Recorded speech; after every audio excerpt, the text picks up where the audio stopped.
En chimie, on appelle liaison sigma toutes les liaisons qui impliquent un recouvrement d'orbital s ou d'orbital hybride. Par exemple, la liaison entre deux atomes d'hydrogène se fait à partir du recouvrement de deux orbitales s. Elle est donc de type sigma. Également, toutes les liaisons CH de la molécule de méthane CH4 sont des liaisons sigma car elles sont formées par le recouvrement des orbitales hybrides du carbone et des orbitales s de l'hydrogène. Autre exemple, dans le cas de la molécule d'éthylène qu'on a vu précédemment, toutes les liaisons impliquant des orbitales hybrides du carbone, c'est-à-dire celles dessinées en gris, sont des liaisons sigma.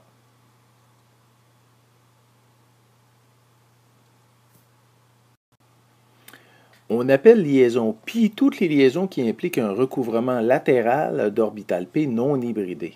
C'était le cas avec la deuxième liaison formée entre les deux atomes de carbone de C2H4 que nous venons de dessiner. Notez que sur ce dessin, le recouvrement des lobes du haut et du bas des orbitales p représente une seule liaison pi et non deux. En effet, pour avoir une liaison pi, on doit avoir un recouvrement simultané des deux lobes de chacune des orbitales p. Notez ici que la lettre sigma est la lettre grecque qui correspond à notre S. Et toutes les liaisons simples sont des liaisons sigma. Dans le cas d'une liaison multiple, la première formée est sigma alors que toutes les autres sont des liaisons pi, comme c'est le cas dans les molécules suivantes. Les liaisons simples sont des liaisons sigma. La première formée est sigma. La seconde formée entre deux mêmes atomes est une pi. Dans la molécule du bas, on voit que la liaison simple est un sigma, la liaison simple est une sigma, et dans le cas d'une liaison multiple, la première formée est une sigma et les autres sont des pi.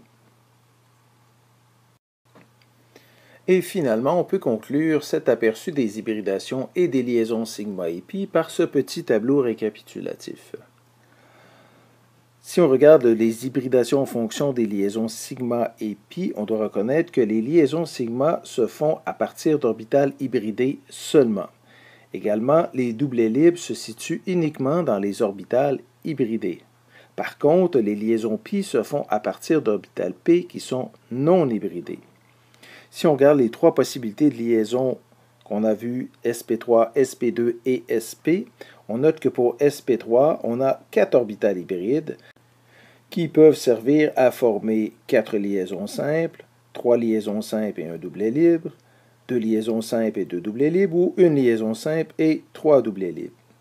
Par contre, l'hybridation sp2 est formée de 3 orbitales hybrides et de une p non hybridée. Rappelez-vous que les p non hybridés servent à former des liens pi. En conséquence, pour une hybridation sp2, on peut avoir 2 liaisons simples et une liaison double qui contient un lien pi. On peut avoir une liaison simple plus un doublet plus une liaison double qui contient notre lien pi. Et finalement, l'autre possibilité, c'est d'avoir 2 doublets libres et une liaison double qui contient encore notre lien pi. Et finalement, pour l'hybridation sp contient 2 orbitales hybrides et 2 orbitales p non hybridées. Et comme elle a 2 orbitales p non hybridées, elle devrait avoir 2 liens pi formés. Alors, les diverses possibilités de liaison pour une hybridation sp, c'est une liaison simple et une liaison triple qui contient 2 liaisons pi. C'est aussi 2 liaisons doubles, chacune contenant un lien pi, ou un doublet libre et une liaison triple qui, elle, contient aussi 2 liens